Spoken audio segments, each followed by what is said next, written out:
इटा हूँ Rajshree public school Sinapali दृश्य। आपण मैंने टे दृश्य के टे देखुन स्कूल सामना इटा स्कूल सामना के नाक पेन भरी से देख से पेन उपरे एका गाड़ी गोटे ठिया आज डेट रे भी एनएससी घोषणा हो सारा ना भी वर्ष वर्ष धरी इ प्रकार अव्यवस्था रोचे। और सबसे बड़ प्रॉब्लम इटा स्कूल सामना रे इ भलिया दृश्य देखवा के मिलूची। इटा होचे बालपड़ा रास्ता जेने स्कूल अच्छे स्कूल बस भी ठिया है और स्कूल बस भी पेन उपरे ठिया है। आपण मैंने थोड़े चिंता करन इ भलिया दृश्य देखवा के मिलूची।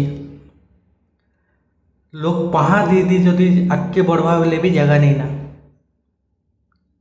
पैंट टिकी करी भी आगे जाई नहीं पारे इ भलिया सिचुएशन अच्छे। सबसे मेन कथा है स्कूल सामना रे इ भलिया दृश्य देखवा के मिलूची।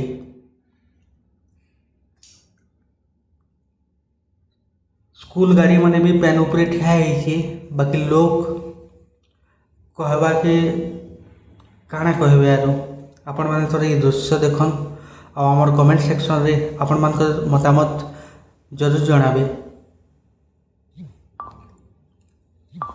आमे भी ऊपरे बाइक रे जाऊँ बाकी डर लगुला कि आगे गोटे खाल जेनता नहीं थो बोली करी बाहलपड़ा मेन रास्ता रे एटा अच्छे। बाहलपड़ा स्कूल अच्छे राजश्री पब्लिक स्कूल से जगह रे पेन उपरे गोटे गाड़ी भी ठिया है पहाड़ टेकी टेकी भी आगे जाई नहीं पार ये भलिया पेन आ कादो आपण मान तो स्क्रीन रे देखुथिबे किन भलिया जमा है। बहुत दुखर कथा कि स्कूल सामना रे ये प्रकार अव्यवस्था अच्छे बाकी प्रशासन नजर एबे तक नहीं पड़वाता।